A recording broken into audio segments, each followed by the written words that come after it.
Hello, Rosemary. Oh, no audio. Oh, you unmute yourself. Bottom left corner. There you go. Got it. Yeah, I'm using my roommate's laptop, so things are in a little bit different place. Ah, well, it's nice to see you. Yeah, I hear from you from time to time. Yeah. Yeah, thanks for keeping everything going. My gosh. Well, there's a bunch of us working at it. Well, you're the one I hear about the most. Send everything out. So. Well, you mentioned in your renewal that you have a finder scope to give away. See if Yeah. the club was interested in. It's a spotting scope. Spotting scope. Uh-huh. Yeah. Well, Jeff should be here tonight, so we can mention it to him. Okay, I have told him about it, and I was going to bring it over for that first meeting where we couldn't come, so had it since then. Hello, Jerry. How are you tonight?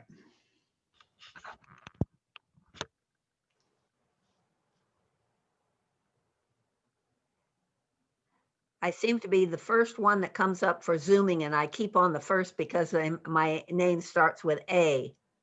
Ah. I was taking some classes through the OLLI program at UOP. Yeah. Every single class, I was always the first one. Then I'd get asked whether I knew the answer or not. Oh. I was thinking of just changing my last name for a bit.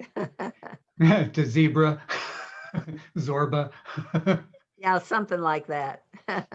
We went with Ollie on a trip to Ireland last year. Oh gosh. How long was it? That was a great time. A week, 2 weeks, what? 10 days, 10 or 11 days, something like that. Yeah, you just snuck in the right year, didn't you? We did. Yeah, we wouldn't have been able to go this year. In fact, friends that we went with, I don't know if you know the Haverstads. Oh, yeah, I think I do. Oh, and Ella Bernard and Ron Haverstad. I don't really know. Okay. Well, anyway, they're also in the running club. Yeah, so we all went together with on the trip and just had a very good time. That Oh, would I got to pay attention here to the waiting room. Excuse me. okay. Okay. Hey, Dennis. Yeah, if I don't pay attention to the waiting room, Dennis will call me. Oh. You're muted, Dennis. Dennis, you're still muted. There you go.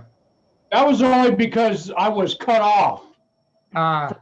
When I was watching the thing, all of a sudden everything just, I could hear voices, but the imaging all stopped. Well, you know what's funny is I was sound asleep. And when you called, it rang on my computer. I'm jumping up going, what the hell is that? I've since turned my computer notifications off. So, because I don't know if it came across through the meeting or not, but anyway, yeah, woke me up out of my chair. Of course, I wouldn't have heard anything, so it doesn't make any difference. And there's Rosemary. Hi. You How look, you doing? you look comfy there where you are. I'm always comfortable. I'm not going to sit in some uncomfortable chair and watch an hour and a half of stuff going on. Yeah, but put some pants on for crying out loud. I do have pants. Can't tell from this angle. I like to be comfortable. Yeah, usually when you're on Zoom, nothing shows below your neckline. You just went silent, Rosemary. I went silent? Oh, his Can't hear you. You can't hear me? Let me see here. I hear her fine. Yeah, I'm unmuted. Well, I was mostly going to listen. Try resetting your microphone and testing it again.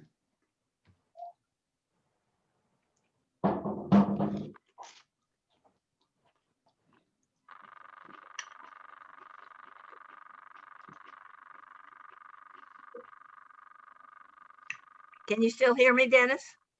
I hear you fine. Yeah, well, then I don't think it's mine.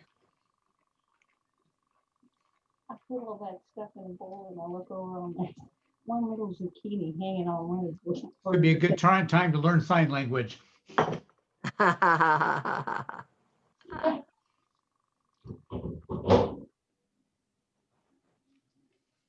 looks like a good ice cream bar.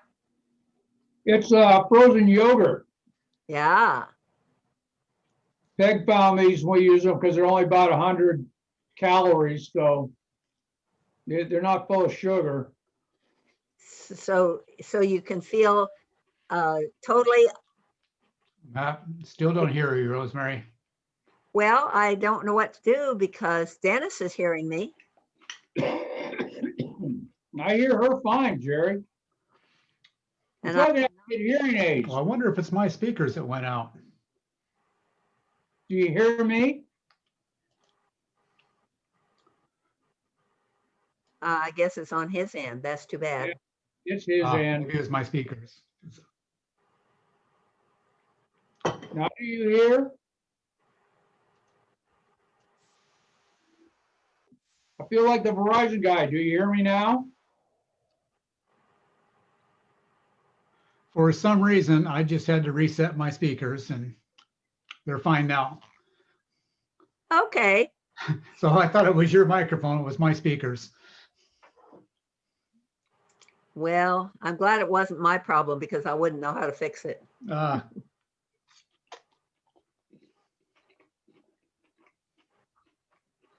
Aren't these Zoom meetings fun? You can eat your popsicle and drink your Yeah. coffee. Nobody. Not feel the least bit guilty. You know, you wouldn't go to a normal meeting, you know, like at work, you know, with a big bowl of food in front of you.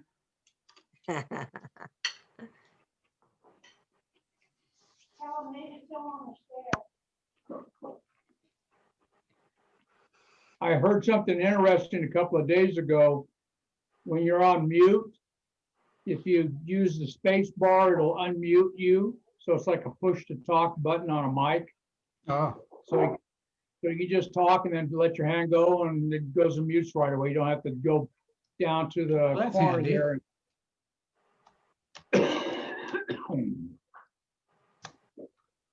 Very nice.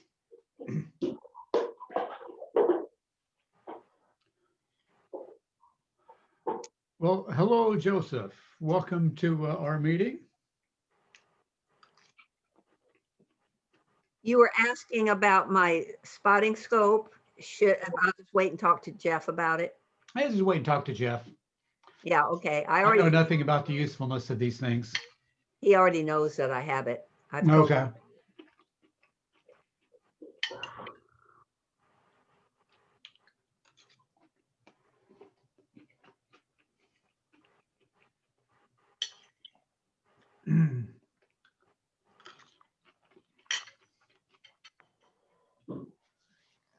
How is Well, everything going with you, Jerry? You're not teaching in a classroom. we're online. Okay, so do you have to go over to the college to teach or? No, I have to go to my living room now Okay. because this room where I'm at now, both of us work in here. Oh, And God. Mary has meetings and phone calls all day as well. So I brought my desk home from school and it's sitting in our living room and that's my teaching studio, so to speak. Yeah, I'm just now finishing up grading. Okay. And be done for the semester. That's a relief. It is. It is. Redesigned the curriculum this semester and kind of doing it as I go. That's a lot of work. Ah. And yeah, so it's been like 14 weeks now of 7 days a week. Hopefully next semester, everything will be in place and run smoothly. Gosh, that was the problem with teaching is all the lesson plans. Mm-hmm, mm-hmm. I didn't mind the teaching, but I sure minded the lesson plans. Yeah, it goes a lot easier if you don't plan.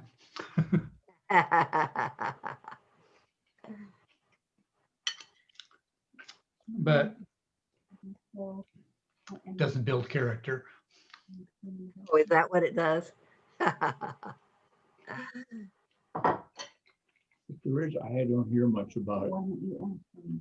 I'll tell Jim. Well, being how it's December, we all took our hats off for Trevor's birthday the other evening. Oh, did you really? You bet. You Oh, bet. good. I was celebrating here too. Oh, nice. Got out all the his and my photographs and had his Mm. photograph on the table, and yeah, we had a nice little party. Oh, good. Yeah.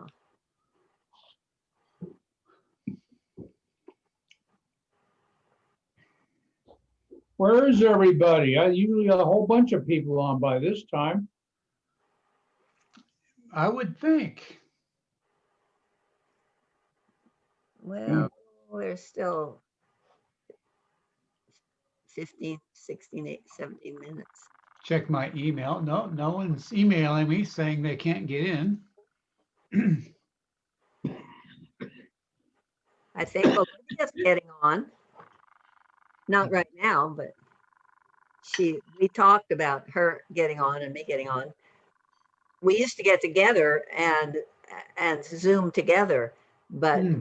decided on shutdown that we'll just Zoom together this way. Oh, yeah. Jeff and Mike Zoom together. They wear masks.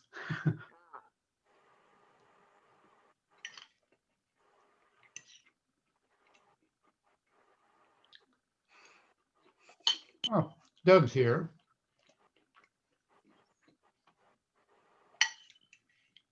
Is my microphone working? It is. Oh, there he is.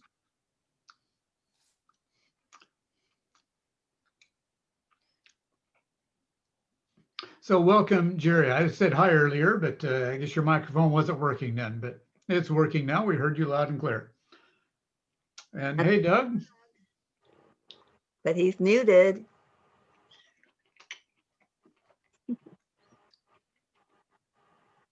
Unmute yourself, Doug. Muted.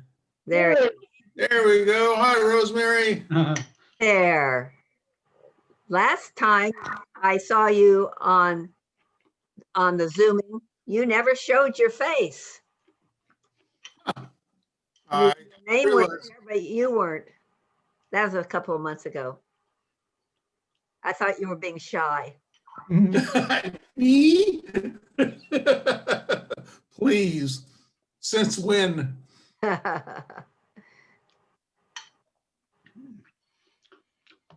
Good evening, Tim. Unmute yourself. Cat got your tongue.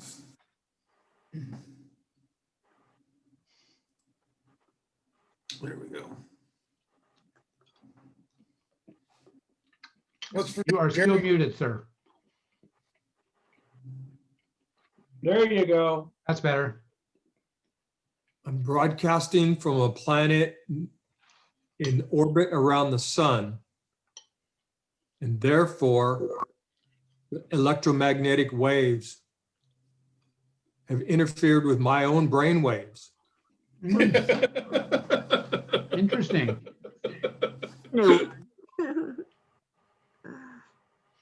That could be a problem because, there's so many stars out there that, the stars that we suppose would be beneficial to life would have this same kind of spectrum as the sun. So you wouldn't have any place to go where your brain isn't being interfered with. Well, that's one reason why I came here tonight, is because I expect no interference from you other people.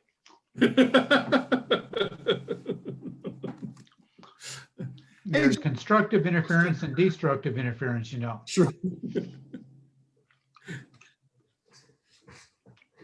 Jerry, Yes, I've got a question.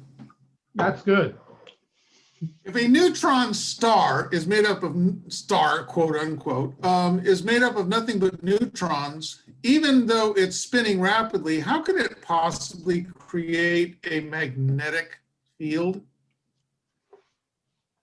if it has no charge No itself? charges. That's a very good question. I gotta look that up. I don't know where to find an answer to that. And you know that neutron stars have magnetic fields? Very, very strong magnetic fields.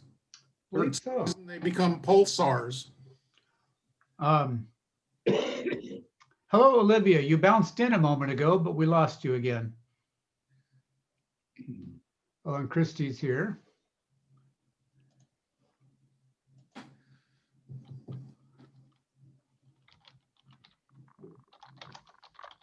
Olivia, turn on your picture. Oh, says connecting to audio. There you are. So this question, Doug, is on Google because people ask that. How does a Okay. neutron star have a magnetic field? And what does it say? Because I haven't looked it up. I was just thinking about that. Zeeman effect. Huh? The Zeeman effect. Let's All see. right, I'll have to look that up. Oh, electrical currents in the interiors. Yeah, but electrical current still has to have charge. So That's yeah, it right. requires more research. Neutrons don't Determined. conduct electricity. Oh, they're not chargeless. Neutrons have charge. Okay, They're just composed of quarks that counteract the Each other. charge in them. yeah, Okay. for a net neutral charge. Yes. I'll do some research. Yeah. Well, if they have a neutral charge, it's a neutral magnetic field. Right. Hmm.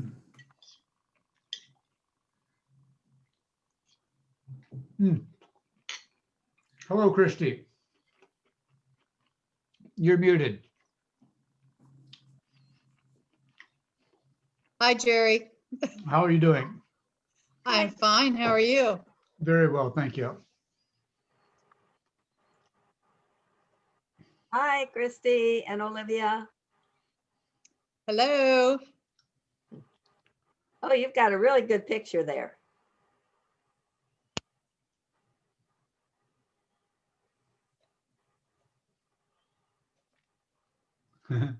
Must have her mic turned off. Her lips are moving, but nothing. Yeah, we can't hear you, Olivia. Do you have a microphone?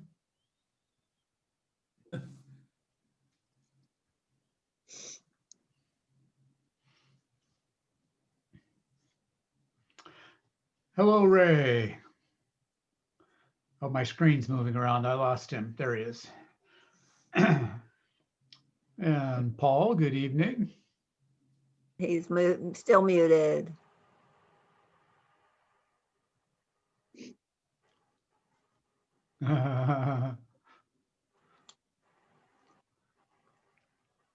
Paul, unmute yourself.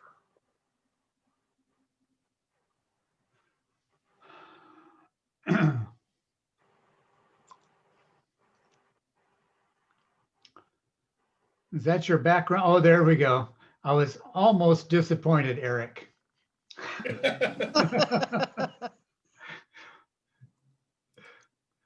I thought, if the backgrounds just can be the web page, much better.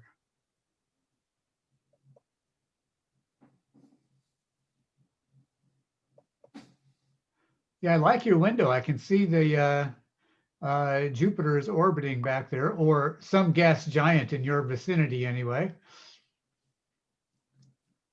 Not orbiting, but rotating. Mm-hmm. Oh, Olivia lost us. There she is. Hi, Rosemary. It's good seeing you. There you are. Oh, I'm right here. Boop, boop, boop, boop. Hi, Paul. Uh-oh, I guess I want to know about Joanne also. Joanne is doing pretty good. She's, she's still got that home dialysis, which takes a lot of hours. Hmm. But she's in wandering around. She just got done feeding us and decided she's going to do the dishes and all that. Did you hear me? Yeah, sure. Yeah. Yeah. But I'll certainly let her know that you're here. So I was hoping you'd be on tonight. I've so far been pretty much have done most every one of them. On Zoom. Yeah. But I certainly miss being with the crowd, so to speak.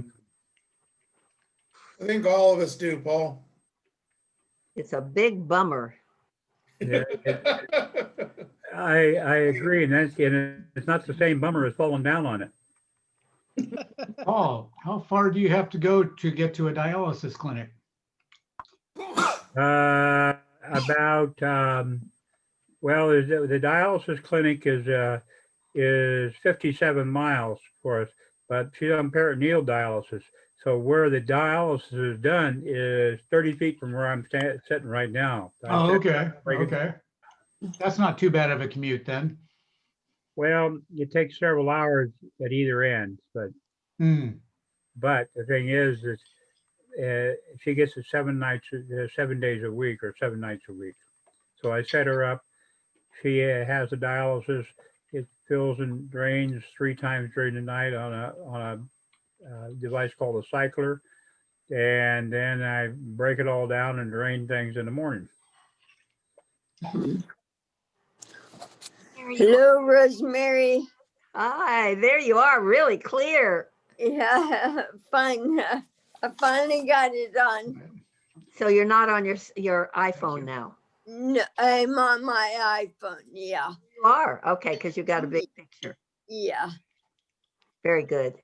So I looked like Mark was going through an asteroid belt or something. He was shaking all over there. Have a rough patch? I'm going to try to real quickly go get Joanne so she can see you, Rosemary. Oh, good. And I'll be right back. And I do have clothes on, so you don't have to get sick. See that, Dennis? Paul's got pants on. Yep. Joanne, if you could come here for a minute, Rosemary would like to say hi. I'll let them know. They've only got a couple minutes where they got to shut it down. Joanne says she'll be here in a minute. I know she wants to see you. Wonderful. You still stay in touch with your daughter? Oh yeah. She was out here in. I think you know that she was out here in June. Actually, was here for her birthday. Oh, And she's actually the head nurse in a cancer ward for the University of Colorado at Fort Collins. So she's done real well for herself. uh-huh. And so when we made the trip, when Trevor went, she was living in Holyoke, which way West Coast. Okay, Joanne. Okay, I'm gonna turn this a little bit. I know we're getting short on time. Oh, hi, Rosemary. Oh, Hi, Joanne. oh, you're just as beautiful as ever. Oh, thank you, Becky. Hey, Joanne. Hi, Joanne. Looking good. We Yeah. miss you. Oh, thank you. I miss you too, but I get a little tired at this time of night. Hmm. And so how are you all doing? Good, Joanne. And we took a vote. Good. And the vote was that tomorrow night Paul does the dishes. You were doing dishes in the room. Oh, yeah. Yeah, I've been known to do a few. yeah, he does do a few. He's a Okay. Does that mean Joanne has to mow the lawn? No, actually, what she does, she grabs me by my feet and raises my feet up and then makes me chew them off with my mouth.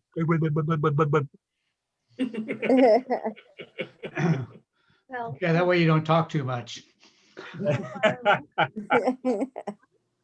Oh, I thought it was because he's really an old goat. Oh, yeah, I wish.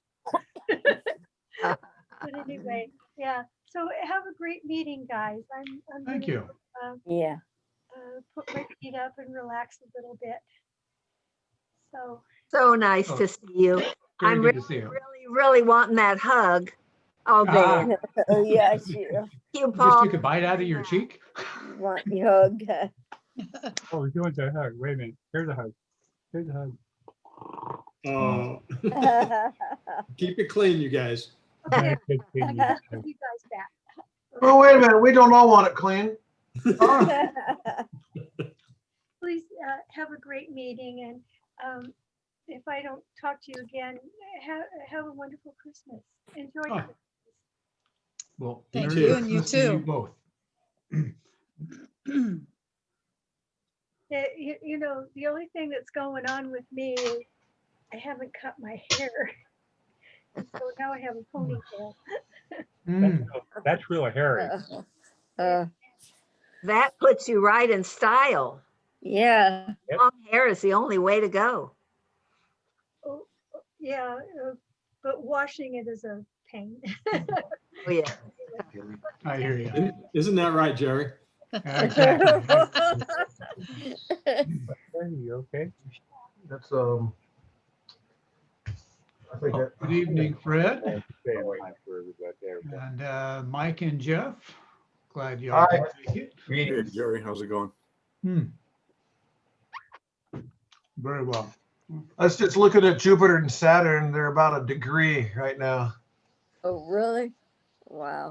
I actually was watching this evening and all that. They're very close. Oh, Fred's got a good picture on Facebook of it right now. Yeah, I started doing some test images to get a feel for what the camera and the telescope are going to perform like, and it allows me to walk into the magnification as the planets converge on each other. So we'll see how it oh, goes. wow. You know, Fred, if you don't get it this time, you can always get it next time. Yeah. The old vampire, right? The ghost of Christmas past.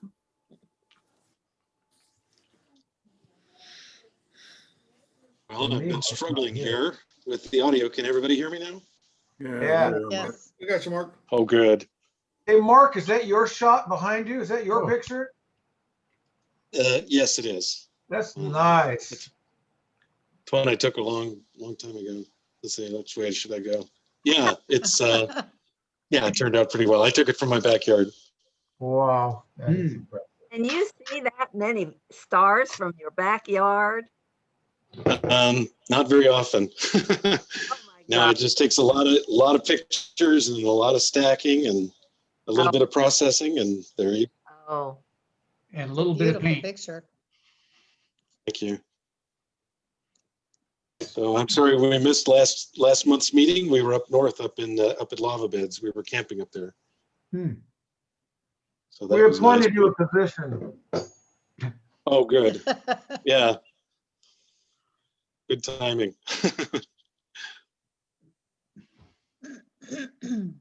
Is everyone pretty much logged in right now, or we waiting for quite a few? 22 people present.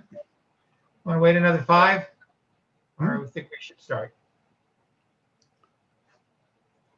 I see Don Mackholtz out there. How you doing, Don?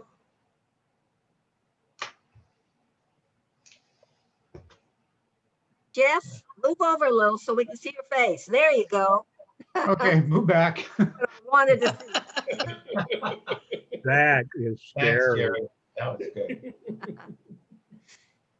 I was waiting for you, Jeff, to see if you want to do anything about Trevor's spotting scope, or just wait until we get back together again someday. Oh, what did we need to do? I want to give it to somebody. Oh, What do you do? we can, I'll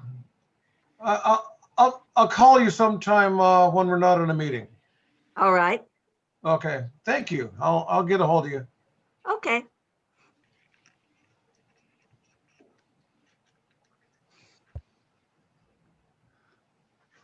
We got one more minute, I guess. Huh? Yeah, whatever, yeah. Good to see, you know, the world is right when Jim and Amelia are here, and Amelia is crocheting, knitting, and staying creative. All right. I agree with that statement. All is right.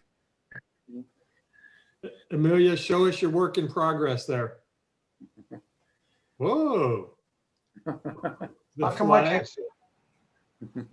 I don't see how, you guys see it? Because we don't see it. Put it up there. Oh, there we go. Oh, wow, it's a big one. Well, how beautiful.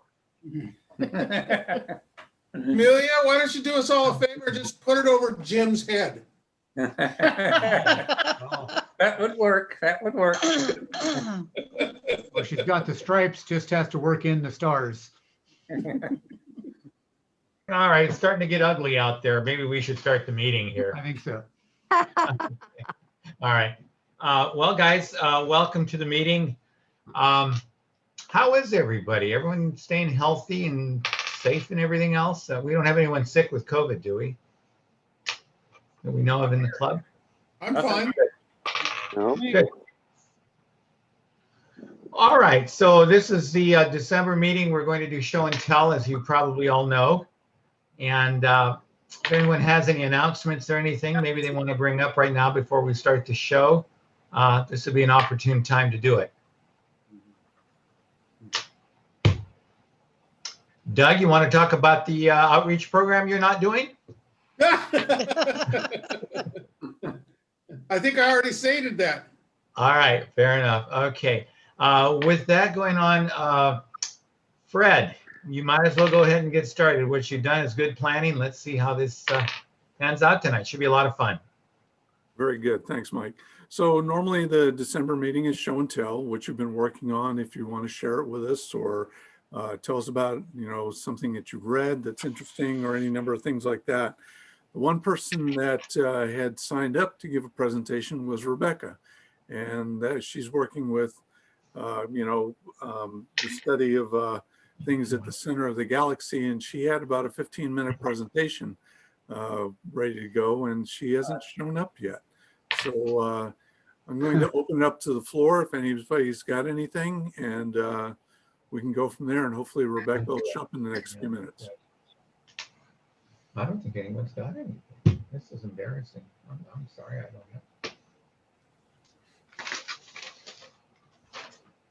So I'll throw something out there that I just started working on this evening. As you know, the conjunction of Saturn and Jupiter is approaching rapidly. So I started experimenting with the camera and an 80mm refractor and got some pretty decent images tonight. They're about a degree apart. I did a variety of exposures ranging from 5 seconds up to 30 seconds. Although the Facebook picture doesn't do it justice, at about 15 seconds, I can see the 4 Galilean satellites and about 7 or 8 of Saturn satellites. So it was pretty good. So give me a chance to start fiddling with it. And as the planets get closer to each other, I'll start jacking up the magnification, because I think it's, and Jeff, you can correct me if I'm wrong, but I think it's about, was it 0.15 degrees or 0.1 degrees are going to be apart? 0.1, if we could look at it daytime, a little bit bigger, since it'll happen a few hours after that close approach for us at nighttime. Yeah, very If good. we go out at 3 in the afternoon, we'll be able to see 0.1 degree. Wow, pretty tight. So that's kind of what I'm working on. Does anybody else got anything? Well, I have a question. So to put it into perspective, the moon is normally like about a half degree, correct? Yeah. 30 arc Yeah. lengths. Yes. Okay. Yeah, about a fifth of the moon Much size. closer than that. And Jeff, your email stated that we should try to see them during the day to see. Is it easy enough to explain to us the basic method to find planets in the daytime? I can do that. Whether you are at that point where you can do that or not is, an individual thing, but I got a way to do it with a equatorial mount and I got a way to do it with a Dobsonian. You want me to go into that right now? Yeah, we kill it time. Let's do it. Okay, so most people are going to do that with the Dobsonian mount. So what I do on my Dobsonian mounts is I take the rocker box. If it's round, it's great. If it's not, so sometimes if the rocker box is round, the ground board isn't, I put tick marks on the rocker box. If the ground board is round and the rocker box isn't, I put the tick marks on the ground board. So on Chester, my ground board is round and my rocker box is square. So I took the diameter of my ground board, multiplied it by pi, and I got a circumference. I divided that by 36, and I made little marks every 10 degrees. Then I made some little semi-marks every half of that. So I now have a mark. Let's just pretend I got a mark every 10 degrees. And so they stay put on the ground while my mirror box rolls around like that. Or you can put the marks on your rocker box and put one mark on your ground board and they can go like that. So you don't even have to number, you just got every 10 degrees. Then on the altitude bearing, as it goes around, I've got the same thing. Every 10 degrees, I got a little mark. So I get on my cell phone and I have an Android. So the program I use is called Planet Droid. I had to think that out. And I could select any time, but I hit now, and then I'll hit something like sun. And it'll give me the altitude and azimuth, a lot of other information, but altitude and azimuth, I write them down. And then I go to Jupiter, and I get its altitude and azimuth. So what it'll tell me, then I can subtract the altitudes and subtract the azimuth. So it'll tell me something like, I gotta go to the left 41 degrees and I gotta go up 7. It's like if I'm on the sun or maybe I'm on the moon, whatever is up in the sky. This is the 21st, right? The moon will be out, won't it? So I'll go to the moon, which is easy to find with my telescope, and it's safer than look at the sun. And I'll get the altitude and azimuth of the moon on my Planet Droid. And then I'll get the altitude and azimuth of Jupiter on my Planet Droid. And from that, I'll be able to determine how far to the right and how far down I need to go. So as I move the scope, I count the tick marks. Let's say I got to go 61 degrees, I go 10, 20, 30, 40, 50, 60, and a little crack to get to 61. And then I'll go whatever on the other, whatever the numbers turn out to be. It's surprisingly how accurate that works. I mean, I don't have 1 degree tick marks. I got 10 degree tick marks. And usually I'll look in the eyepiece and boom, it's there. If not, I'll look in the finoscope. I got to go a degree over. It is amazing how well with a low power eyepiece, you can nail a planet in the daytime. The sun is still up while I'm doing this. So if you can get Jupiter and Saturn at noon, they're going to be 1/10 of a degree apart. If you wait until 4:30, they're going to be 0.15, 0.18, something like that. Still going to be awesome, but it's not going to be that 1 degree. Now, as they go by each other, if you run your programs, they go by each other like this. And so for a little while, they look like they're the same distance apart. They're just kind of moving like that. And so you're not going to know 1/10 of a degree from 1/8 of a degree. You're not going to know, and you're not going to care. Seeing 13 solar system objects in the eyepiece at one time is going to be cool. I was going to go to Highway 4 to observe this, so I'm up over the Thule fog and I'm looking due east, but Mikey here doesn't get out of work till late and he'll never make it up there. So I'm just gonna let everybody know, I'm going to be at the corner of McKee and Pioneer in Lathrop. Anybody who wants to come look, that's where I'm gonna be. What times? From, I gotta get off work and go straight over. Oh wait, there ain't no work. What am I I talking was gonna about? say, it's Christmas break. I'm probably gonna be there by noon because I know I'll be able to find those things in the middle of the day. Awesome. I'm not going to use my big scope. I'm going to use the refractor because I got a little problem with my big scope right now. I don't know if I'll be able to resolve by then. You know, I forgot there's no school. I don't have to get there at 4 o'clock. I can get there any old time I want. Exactly. And so like finding any other object, you just start off with low magnification and the largest field of view, and you should be able to see them as just illuminated dots, just pinpoints of light. Yeah, so Jupiter's way brighter than Saturn. So I'll look for Jupiter, which during the daytime is real subtle in a robin egg blue sky. It's gonna be real tough. So it helps a lot if you can pre-focus your telescope. So if the moon's out, focus on the moon before you start looking for these guys. If the moon's not out, put a filter on and a safe solar filter and focus on the sun. But get that real sharp focus going first so that when you start looking for Jupiter, even if it's just a hair out of focus, you'll never see it against that robin eggs blue sky. You'll never see it. When you find Jupiter in the daytime, it is subtle. You don't see the moons. You see the disk and maybe the two stripes, and that's it. Saturn is even worse, but you can do it. As the sun gets low, like maybe 5 degrees above the horizon, then Saturn starts looking a lot better.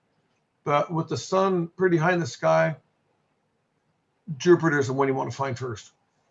Now you'll know which way to go to get to Saturn, so you just go, you know, and you'll see it. Actually, if your field of view is like that, they're going to be close. If you've got a 50-degree field eyepiece like a Plausill, and you're running 100 power, and that means you got a half a degree field of view, which is the size of the moon. They'll only be 1/5 of a field apart. They're going to be that close. By the way, the first quarter happens to be on the 21st. That's good because the sun to Jupiter, Saturn to the moon are going to be kind of evenly spaced there. So the moon will be above the horizon, so you might as well pre-focus on the moon. And then when you get over to the area of Jupiter, you won't have to wonder, well, am I not finding it because I'm not focused, or is it something else? Now, if you got an equatorial mount, I could tell you how to do that if you're interested, but I don't know if you guys want to hear this now. You want to hear it? Yes. So let's pretend you got a C8 as a fork equatorial mount. You can do your best shot on pointing it to the north. And then you can make sure that your axis is at your latitude. So that'd be 37.5 degrees for Lathrop. So you're close to north and you're on your right latitude. Now, if you bring your telescope down and point it due south and put a level on it, or your cell phone has an inclinometer on it, your declination reading should be the opposite of the complement of your latitude. So if your latitude is 37.5, then you should have negative 52.5. And if it's not that, you could adjust very carefully your mount. Once that's done, you can swing it to something like the moon, whose coordinates you know, or the sun, whose coordinates you know, and dial in the right ascension. Then you can get the right ascension for Jupiter and Saturn, dial it over, get the declination for Jupiter and Saturn, dial it in, and you're going to be closer than you think. The Dobsonian one seems to be a lot slicker, huh? I used to polar line C14s in the daytime a lot more critically than that by going back and forth between the sun and Venus and the sun and the Venus and the horizon, sun, Venus, and the horizon. You only got to do about 3 iterations and you're there. Not Mark Gibbons' quality of polar alignment, but as far as finding something, polar alignment. I don't know about that. Well, I know you're really a master at polar lining with your photography, and you've got that photographic routine, which is spot on. I know you set Fred's observatory up with that routine. How is that held up, Fred? Is that still pretty fairly close to alignment? Yeah, it hasn't moved, Mark, since you and I set it up. What was it, like 40 arc seconds off or something like that? It would be, I'd like to get it dialed in perfectly, but I'm not complaining. I mean, Yeah, it tracks really nice. cool. Yeah, I would say unless, can you turn that down for me just a little bit, Charlie? Unless you're doing long exposure photography, it doesn't come into play too much, Yeah. too terribly much. Yeah. I'm curious. Did anyone else go down to see the launch at Vandenberg? No, because we can I tell that story real quick? Yeah. It is show and tell. I to be honest, I'm sorry I didn't realize it was show and tell. I would have prepared something, but Charlotte and I kind of made a last minute decision to go down and see the launch of it was the Michael Freilich Ocean Science Satellite Sentinel-6 that SpaceX was launching from Vandenberg on, was it the 21st, Charlotte? I think November 21st. So we got up at 3:30 in the morning and jumped in the car and drove mad dash down there. It was a beautiful day. And the reason that we went out of our way to go see this is that it was a return to launch site landing of the Falcon 9 booster, which means it's kind of 2 for 1 in that sense.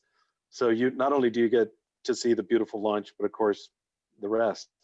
And when we got there, the security, normally we can get to about 4.5 miles, which is actually quite close. You feel the rocket thrust on your chest. I mean, it's really dynamic.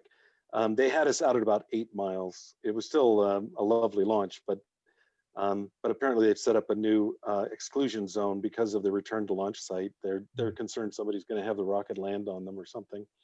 But anyway, we had a beautiful spot to watch it. Beautiful launch.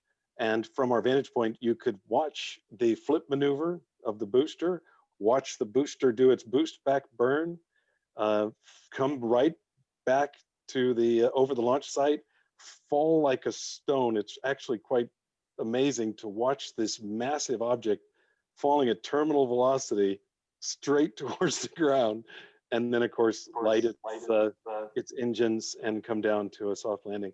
So if you ever get a chance to go down to Vandenberg and see that, it's definitely worth the effort. Mark, do they have it marked how to get there, or I mean, how did you determine where to park? Well, this is, I think, our 4th launch in the last couple of years.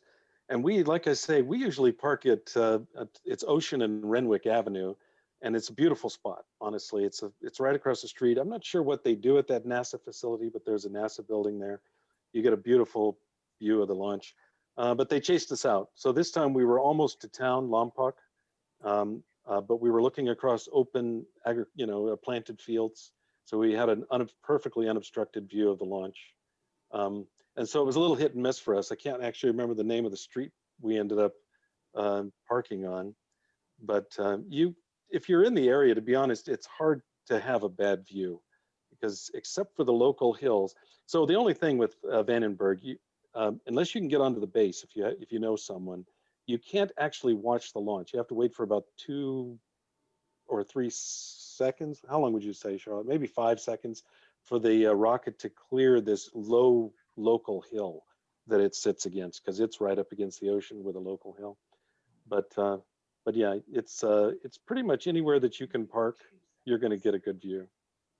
Yeah, Charlotte says about 2 seconds. I did actually take a movie of it. I haven't edited it, but I would have shown that. But oh well, it's you've all seen rocket launches before, but seeing it in real life, there's something about the color of the rocket flame that's just never represented in photography. It's just so brilliant. It's a little bit like lava. If you've ever seen lava, you know, with your own eyes, it's just very different than you see it in images. So. Did you get the sonic booms? Definitely, and it's a double sonic boom. I'm not sure why. It's obviously it's the shape of the booster itself, but yes, and it is loud. It's surprising. I mean, you know, just about the time you're starting to forget that it's coming, it just boom, boom. I mean, it just hits you. So it's fun. So that's what we did.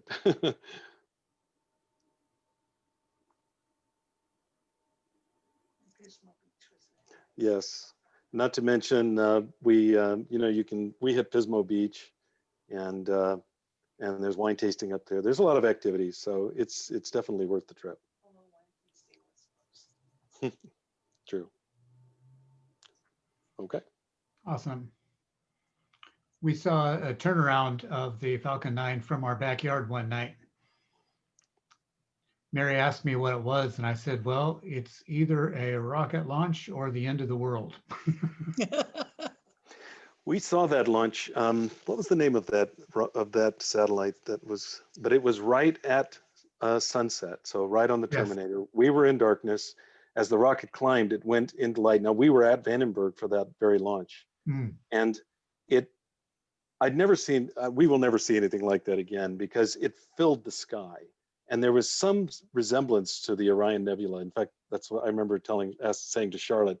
It looks surprisingly like it, but it just was so beautiful. You could see not just the separation, the boost back, all the RCS thrusters, those cold gas thrusters they use, made these strange pulses and like smoke rings.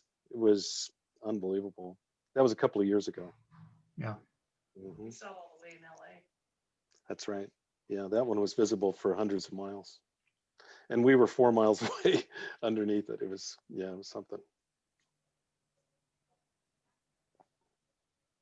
So, in fact, next time there's going to be a launch, I'll be sure and post it so that if anyone else is interested, you know, like I say, you know, it can be disappointing because it's 4.5 hour drive and they could scrub, you know, so there you are. You just drove 9 hours there and back, no launch. But SpaceX has gotten pretty good at meeting their schedule. So I think it'd be worthwhile. Yeah, I think it'd be a good idea to post it, Mark. That'd be fun to Yeah. see. That one, I'll tell you the truth. We didn't even know the night before. As I was going to sleep, I set my alarm, and it was just kind of one of those, you know, I think if the launch is on, we're going to go. So, yep. The one yesterday would have been fun to watch. Oh my gosh, yes. Oh. We watched that live. It was one of the coolest launches I've ever seen, and a great ending. Yep. I don't know if anybody else saw that. Well, Jeff did, but I mean, that looks like something that would have been on a 1959 Bugs Bunny cartoon. True. Yeah, that's a great rocket.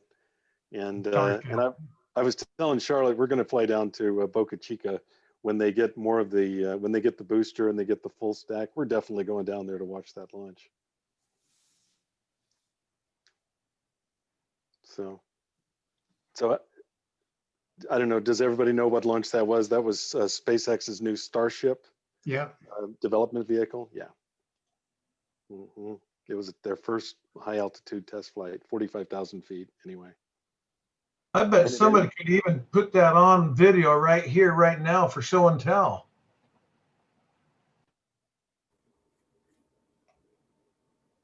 I don't know who could do that. I don't have the technology. I don't know how to do that. I'll try to dig it up while you guys are doing your thing.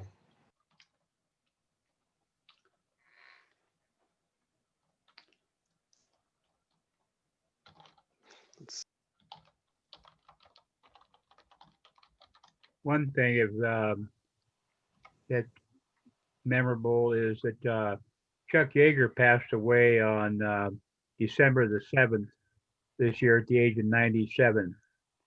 And prior to going into space, he was on the cutting edge of the technology that became part of that.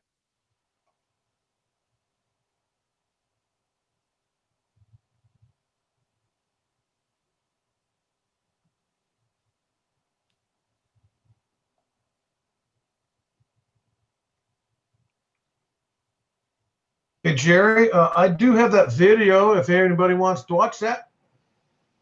Yeah, I was just looking at a couple myself here, but I'll share let you share your screen if you Okay. wish. Yeah, let me click all the right buttons here. And I don't know if you guys will hear the sound or not.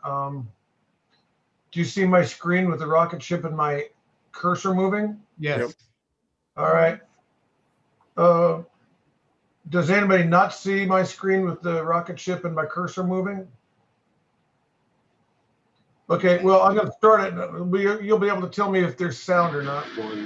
Oh, yeah. There's sound.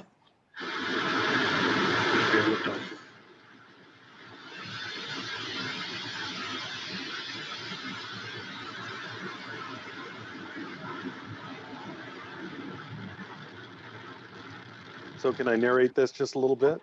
So this is SpaceX's new Starship rocket, and this is just the spacecraft portion, not the booster portion. And they have their new full flow staged combustion engines. Oh, I see. So it flew to 45,000 feet and then performed this crazy maneuver. The belly flop, they call it. So it has 4 control surfaces that you can see there.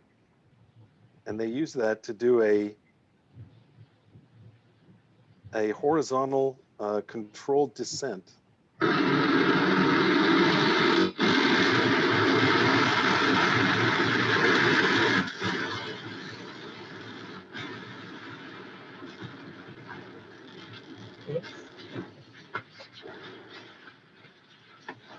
And that's how it ended.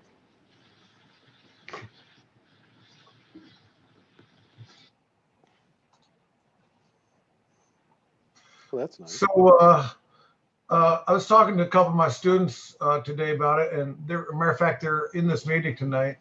But during the whole launch, it looked like a couple of the rockets were not burning, but maybe that was a planned thing. But I was wondering if rocket failure had something to do with it not controlling its touchdown. So shall I go ahead and answer what I know about that? So those rocket shutdowns were planned. So they, as the rocket got lighter, as they consumed fuel, they tried to balance the, I guess the weight to lift ratio. I'm not sure what that would be called. But first they shut off the one engine. That's correct. Then they shut off a second engine. Because the rocket is horizontal, the fuel naturally settles to the bottom of the tanks. So they can't actually start those engines in that configuration. So they have 2 header tanks. They have a liquid oxygen tank, and then they use liquid methane. It's super cooled methane. And apparently there was a problem with the header pressure. The downpipe pressure was starving the engines, and that's, they said, what caused the one engine to flare out and the other one to not put out enough thrust to support the landing. So, but yeah, that's what I know about that. But yeah, those were planned engine outs that you saw in flight.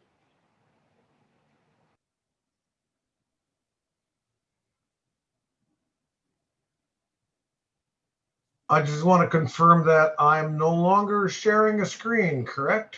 Confirmed.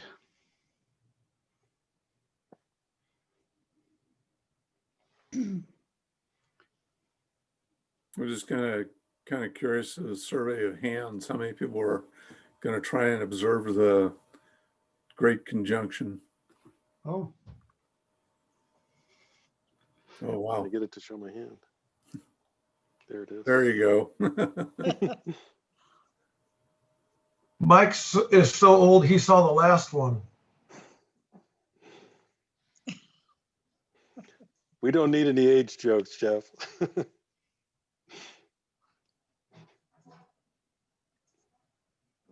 Yeah, I was with St. Francis of Assisi at the time.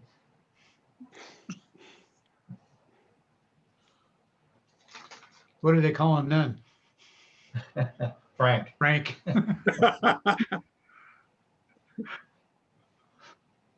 That's actually funny.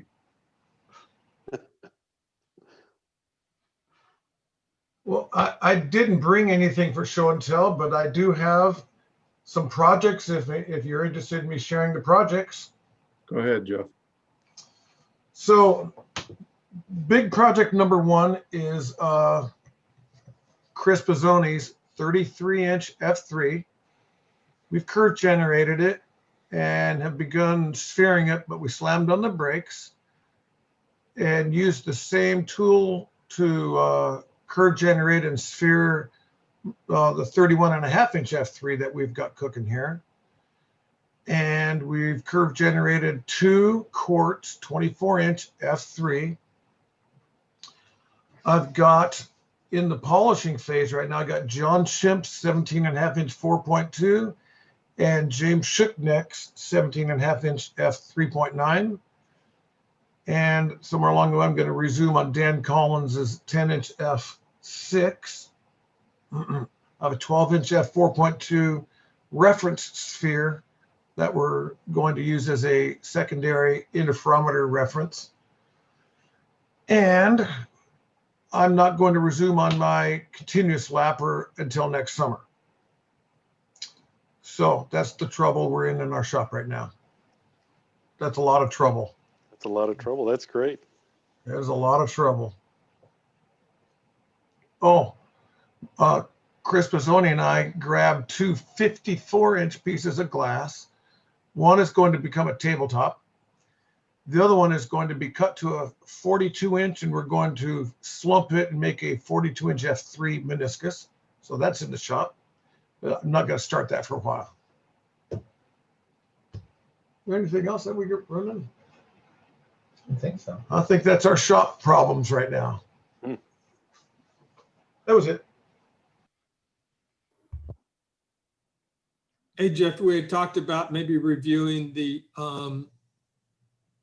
SAS lending library or our inventory of telescopes. Is that something you might be able to share with us? Yeah, let me go ahead, and if you can give me a moment to get set up for that. Sorry, I wasn't ready for that. It'll just take me a second here.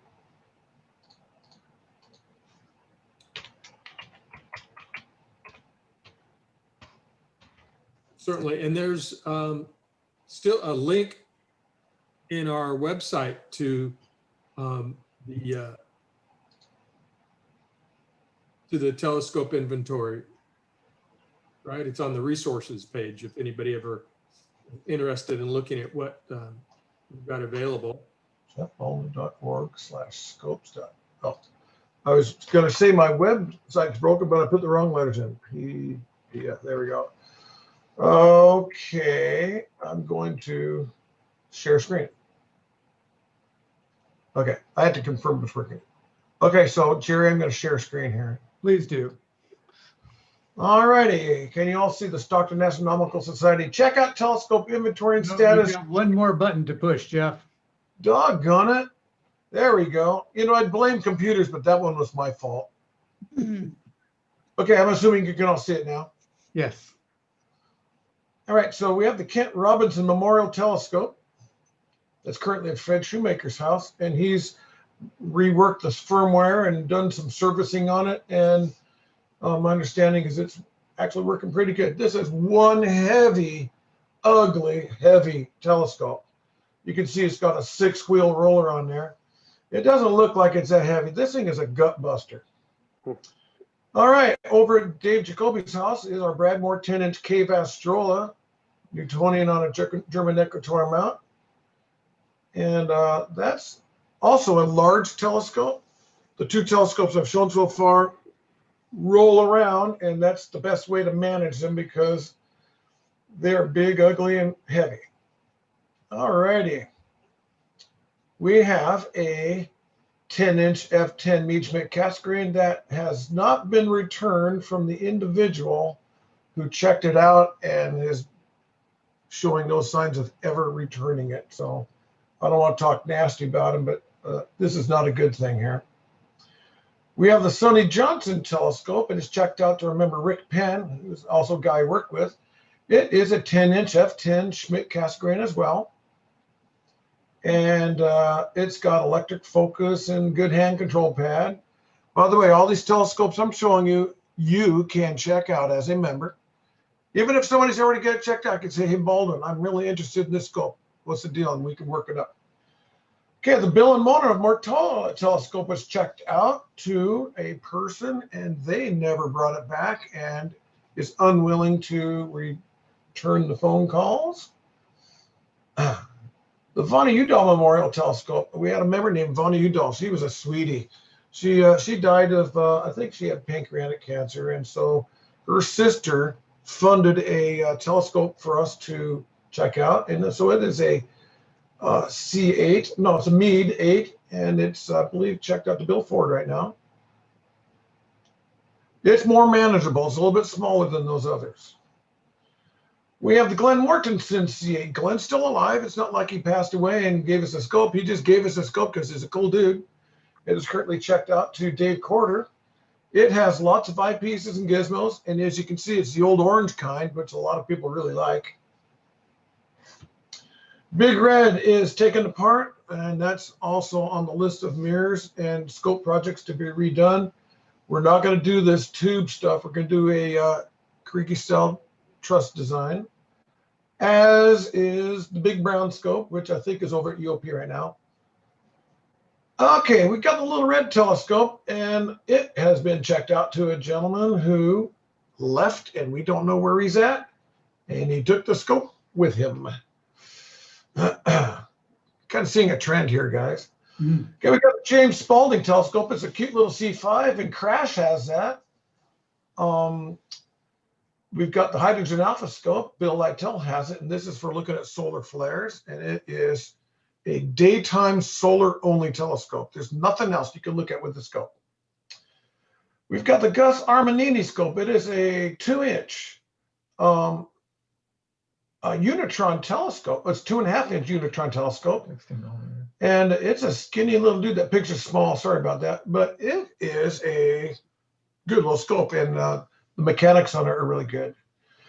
We have the Adam Grace AstroScan 2001. It's checked out to Olivia right now. And that is a really cute, fun little scope. Glenda used this scope to look at the eclipse a few years ago. We've got the Richard Dodge Meade Maksutov telescope. It's checked out right now to Maria. And it's a tabletop scope, so you can see it's pretty small. Was that a 5-inch? I can't remember. It is a 4-inch. So this is 4 inches. So you can see that it's a small, easy scope to use. The tripod makes it look like it's sitting on the floor, that it's really big. It isn't. That is actually a fairly small scope. Okay, we got the Babsel-Poveda C8 Gem. So the C8, a guy met me in Tracy, said, here's a scope, and drove away. I said, all right. Well, there were so many messed up things on that. We had to do some work on it. And the mount was a disaster. So it went in the garbage can. I saved some parts, but we never need to refine it. But Babs gave us this awesome German equatorial mount, and I made a dovetail for it and glued them together. So now we've got a good scope, and it's checked out. It's at Doug's place. And I think Doug is looking to get rid of it, right, Doug? He's asleep. Doug, did you go to sleep on me? Yeah, you were so boring, I fell asleep. No, it's still here, and anyone can have it. Just check it out with Jeff, and Jeff, when Jeff calls me, I'll give it to you. It is really slick. The drive on this is heavy, though. It is heavy, yeah. It's heavy, so people. But it's on a roller, so if you can at least set it up on the roller, you can roll it around. Yeah, but you still have to set it up. Yeah. And it is heavy, so. And that's part of the deal is Doug will agree to come over and set that up for you.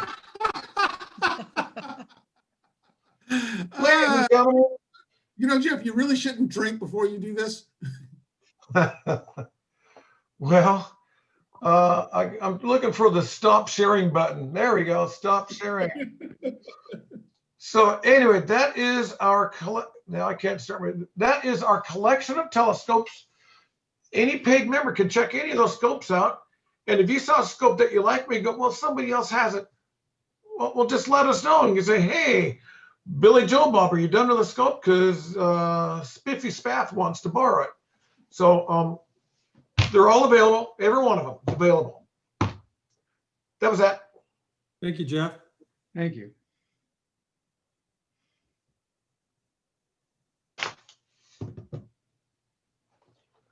Doesn't look like. Does anybody else have anything they want to share? I called Rebecca and left a message, and I'm going to go ahead and text her. Okay. There's Don. Yeah, can I say a few things? Please, sir, go ahead. Okay. Hi, Hey, I'm Don. Don. Reynolds. I used to live in California, moved to Arizona about 1.5 years ago, and I continue to do astronomy here. Periodic comet Mach-Holtz 2, also known as P141, is now visible in the evening sky. It's still kind of faint. I discovered it back in 1994. It comes around every 5.3 years, and it's back again. It reaches perihelion in about another week. And so far on this visit, it's been kind of underperforming. I haven't seen it visually yet. It's probably about 12th magnitude, but it's brightened about 2 magnitudes in the past week. So it seems to be brightening up rather rapidly. It's in the evening sky about 15 degrees above and to the left of Jupiter and Saturn. And it will remain in the evening sky for the next few months. It has components that travel with it. When I discovered it in 1994, there were 4 other components that were found with it. The next time it came back in 1999, only 1 component was there, the main comet and a component. And then since then, usually there's been none. This time there was 2 components that seemed to be traveling ahead of it. And they're about 4 magnitudes fainter than the main comet. Now, as it gets closer, the components will probably brighten too, as will the main comet. And we'll see. I mean, these guys with the CCDs, the amateurs, they do excellent jobs of going really deep with these comets. So they'll probably be the ones who'll pick up additional fragments if there's any more fragments with that comet.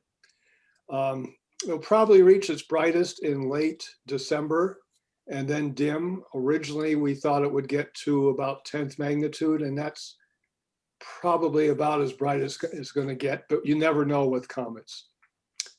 That's about it. It's a periodic comet Mach-Holtz 2, also known as 141P. Thanks, Don. You're welcome. Have you observed it for a period of time since you've recovered it? I tried to see it visually today, tonight. It was too faint to see. It's probably about 12th magnitude. And so I'll keep trying until I see it. In fact, there's only been 1 visual observation of it a couple nights ago from Spain. Okay. But it continues to brighten. So I'm sure within the next week or so, I'll be able to pick it up. What is the sky like where you're at in Arizona? It's pretty good, except for there's a little bit of light pollution to the south-southeast from a copper mine that's 22 miles away called Baghdad. But other than that, it's fairly dark. Okay. It's probably Bordeaux 2 or 3. Wow, that's really good. Mhm. If you are you going to plan to image that? No, I don't have any way of imaging it. I don't have the imaging equipment. Okay, so this is all visual work. It's all visual work. And I'm still visually searching for comets too. I know there's almost no one doing it anymore visually, but I get out there. I've done almost 200 hours this year of visually searching. Wow. What instrument do you use? 18.5-inch Dobsonian. Very good. It's a nice scope. It's pretty good. Doesn't have that great of optics, but it works well. I did find my last 2 comets with it. Well, comets are kind of soft and fuzzy anyway. Yeah, they are. This makes it more so. Yeah. Dawn, do you mind talking about how you go about searching for them visually? Yes. I mean, when you're discovering them? Yes, I usually sweep in a horizontal direction, and what I look for is a fuzzy object. That's the first indication that it's a comet, is it's a fuzzy object where there should be none. I presently use the Sky Commander setting circles, and when it's searching for objects, it will tell you if there's a galaxy in the field. If not, it will just say it's searching for data. So if you find a fuzzy object and it says it's searching for data, it's either a faint galaxy that's not in the database, and I've picked up a few of those that are 14th magnitude, or could be a new comet or an old comet. And then the next thing you do is you check for motion to see if it moves against the background stars. Most comets will show motion within about a half hour. And if it does, then it is a comet. Then you go to the internet, see if there's any known comets in the area, including faint ones that might have outburst. If not, you report it to the Central Bureau for Astronomical Telegrams. Usually, it used to be back in the old days, in the 70s and 80s, that they would confirm it for you. And Dr. Marsden or Dan Green would notify an observatory somewhere in the world and have them take a picture of it to get their first accurate position and also to confirm that it's there. But more recently, they want us to confirm it. And the way you do that is to observe it again and detect some type of motion. You can sometimes do that at the time of discovery. If you have enough time to watch it and it's moving fast enough, you can get 2 positions. And they're only known as approximate positions, accurate to with maybe an arc minute. And send that into the Smithsonian, and they're usually happy enough then to put that on the near object, near Earth object database, which everyone can see, and everyone's encouraged then to go out and look at it and get more positions.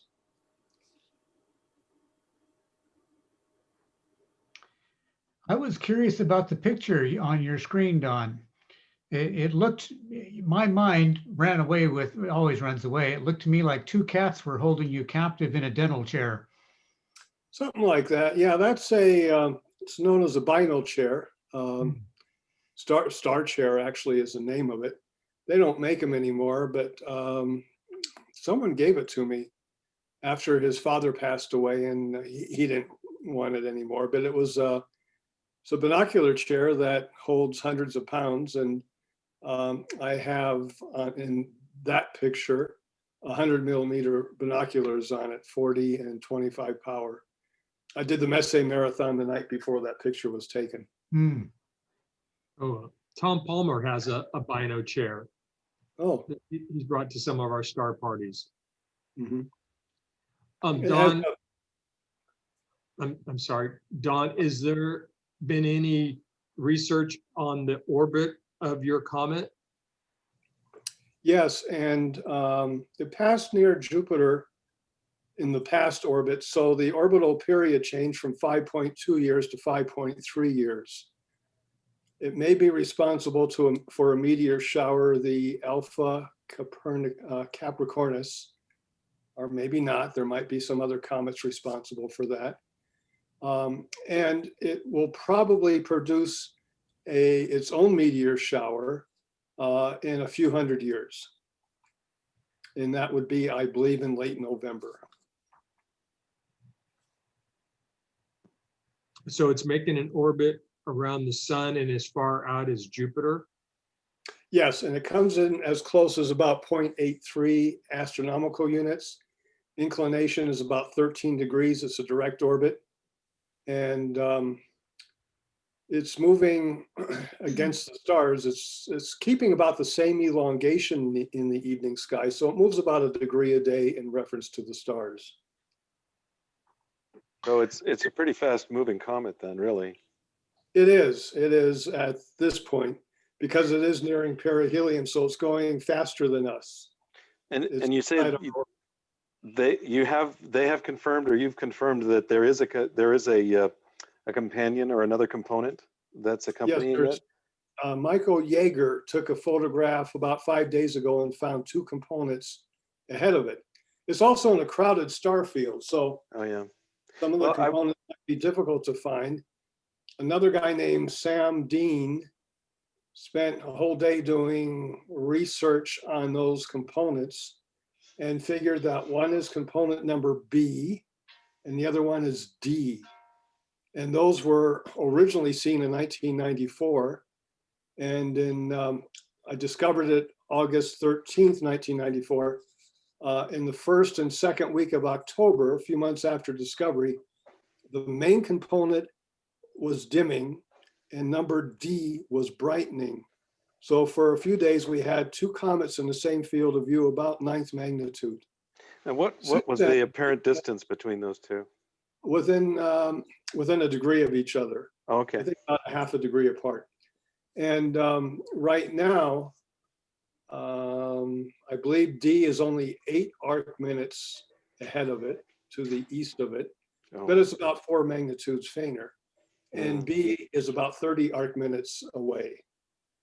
And they'll need to do, the amateurs will continue to image it, and I'm sure some people will do some wider field to see if there's anything else traveling with it. The reason I ask is last year I was able to, it was an 8th magnitude comet, but I was able to make a video of the comet moving against the star field. And I thought to myself, if even if there were dim components, if I was able to go pretty deep and take a, maybe 3 or 4 hours of exposures, maybe we could detect those components if they were close enough. And they're definitely close enough. They might actually be too close for my setup. But that sounds like a project I might try to do. Now's a good time to get out before the moon gets in the sky. Yeah. Hey, Don, is a comet decomposing into particles because of going by the sun and sublimating, or being ripped apart as it goes by Jupiter, or have they just always been in components? I think neither is happening. A study was done in 1999 and published on this comet, and it looks like it breaks up when one of the first breakups was when it was quite far away from the sun, many astronomical units, almost at its furthest point, but it wasn't near Jupiter. But it did break up for some reason into 2 parts, and then it broke up again, and some parts broke up more. And the first breakup was 5 or 6 years before I discovered it. And then when it came around again, it broke up again. And then when it came around, when I found it, part D broke into 2 parts. And that happened near perihelion. But most of the time, it doesn't seem to be related to it getting hot, because it only gets 0.8 astronomical units from the sun, nor anything caused by Jupiter. We say that comets are dirty snowballs, and each snowball is different. And this one just seems to be a very fluffy, a very fluffy snowball, which tends to kind of fall apart. And in 1994, we had the main comet in those 4 parts. And there you could see on a lot of the photographs, a line of debris going from the main component all the way through all the other components, a debris trail of just material.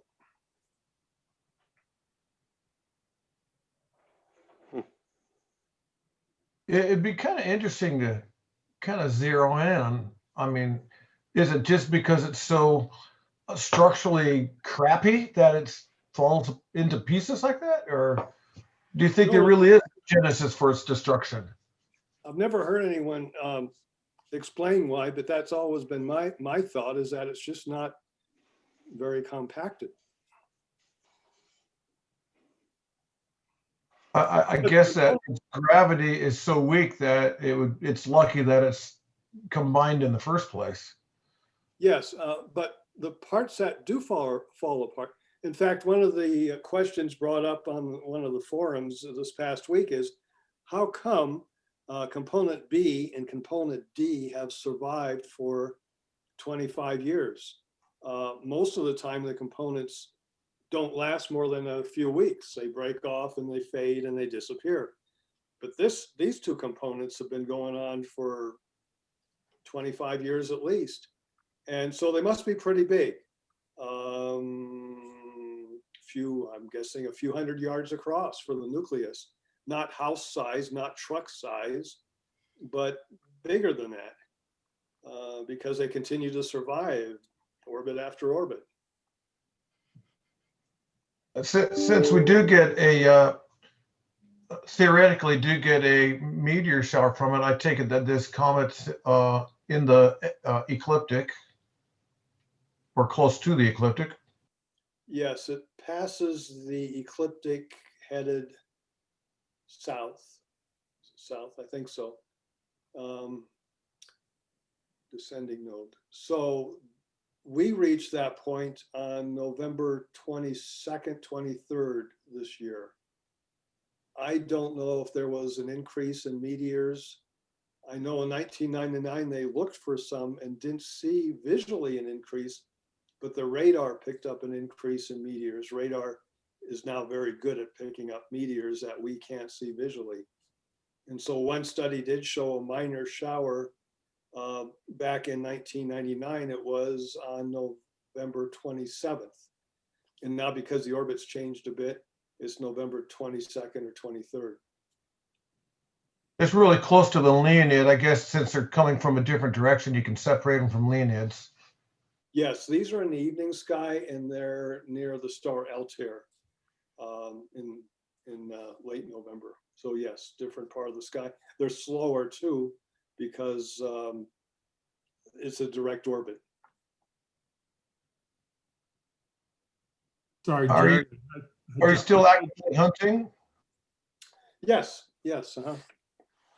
Down at the very bottom of this page, it says P141, 141P Machholtz and fragments. And that's the one.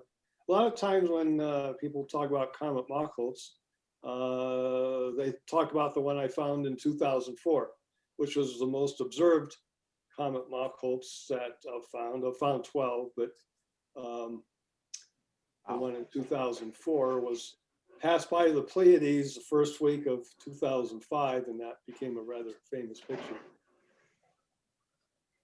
Yep.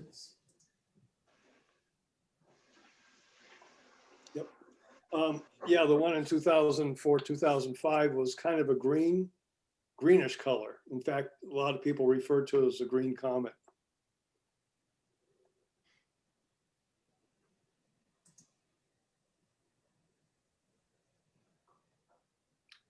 1996P is actually the more unusual comet of the two periodic ones I've found. As Robert Burnham has said, it's probably the most unusual comet ever discovered.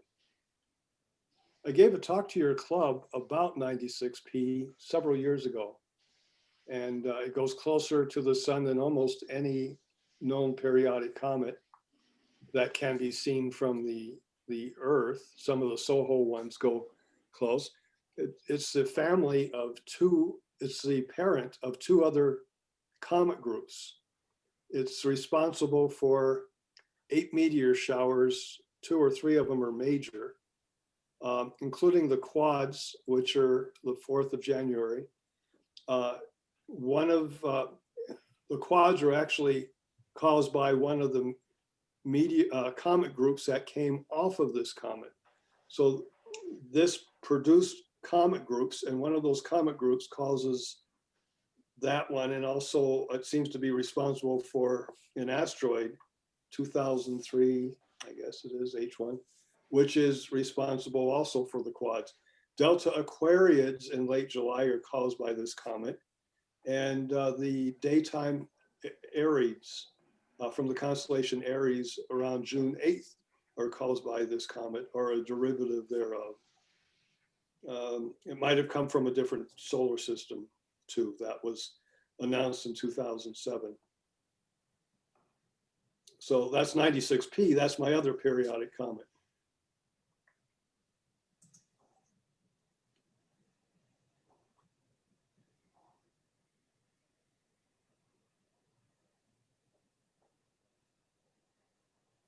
And then over to the right, we have 141P, and that's the one I've been talking about tonight.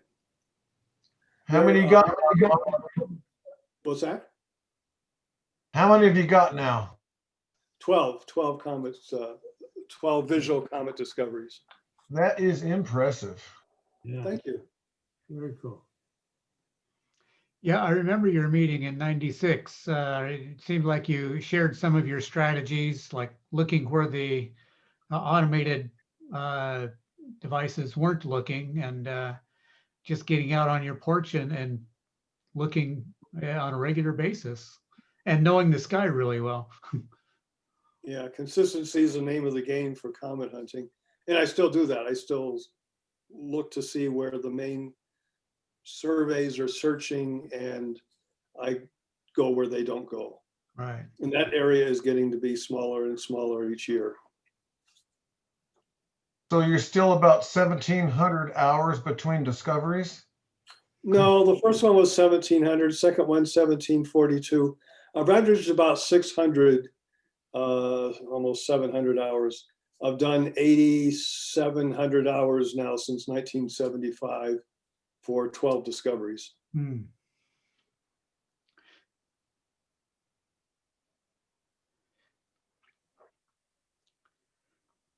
Anybody have anything else they'd like to share? Thanks, Don. That's pretty impressive. Yeah, that's Thank you, Don. amazing. Thank you for listening. Amazing.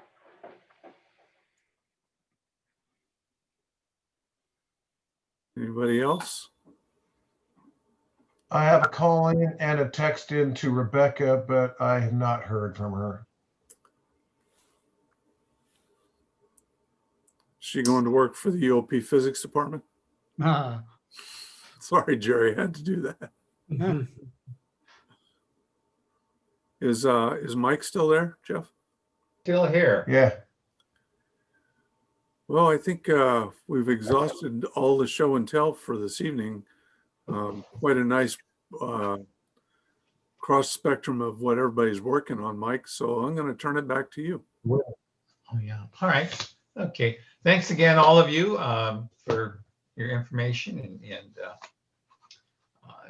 it was fun. I wish we could have had Rebecca, but regardless, it turned out very nicely. We'll fire her. Yeah, right. Jeff is going to announce the winner of the rally, the lottery, I guess. Call it what you want. Go ahead, Jeff. Well, I just think it's hilarious that our winner tonight is Don Mackholt. So congratulations. Hey. All right, Don. As you can see, I have my little routine I go through here, and I got my Sophia die, and boom, boom, boom, boom, boom, boom. Boiled down to Don Mackholtz. Congratulations. You won a Starbucks gift card. Oh, thank you very much. So, Don, do you still have my email address? It's probably on the newsletter. I get the newsletter each month. It is. Shoot me an email. Give me a USPS address you want me to send that to. Okay, sounds great. Thank you so much. I appreciate it. Congratulations. Thank you. Okay. Anything else, guys? I've asked about announcements prior. Anything else going on? If not, I will call to adjourn the meeting. Excuse me, just a moment, Mike. Fred, Yep. I'm just curious, what kind of upcoming programs we have in store in the coming months? Okay. Everybody's sitting on the edge of their seat knowing what you've got planned. I can see that. That's just awesome. So for January's, our virtual dinner is going to be Molly is going to be come back and talk about some of her work that she's working on towards her doctorate. And then in February is our own Don Mockholz is coming back to give a presentation. Hey. And then in March, we'll have the Sky Survey. And then in April, I've got a couple of people lined up, but they haven't fully committed yet. But I've also got quite a long list of names that Doug was kind enough to provide me with, and we'll be reaching out to them. So pretty high profile speakers. Very happy about that. Very good. Sounds great. Anything else, gentlemen and ladies? All right, motion to close the meeting.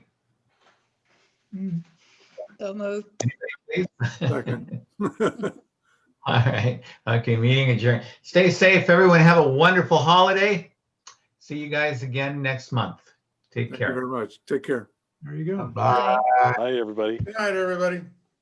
So at a normal meeting, we'd all meet out in the parking lot where it's cold. Oh, Tour California. there's the chair. Good night. Good night, everyone. Night. night. Good night. Hello, Neil, by the way. Yeah. Want me to click up? Yeah, might as well. Mark takes some.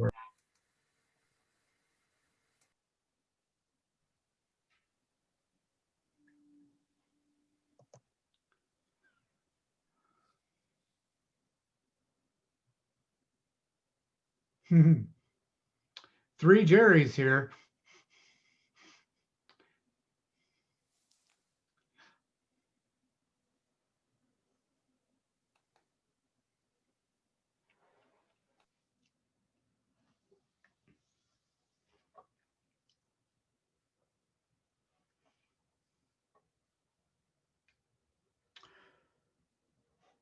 Oh, there's some chats here. What do we got?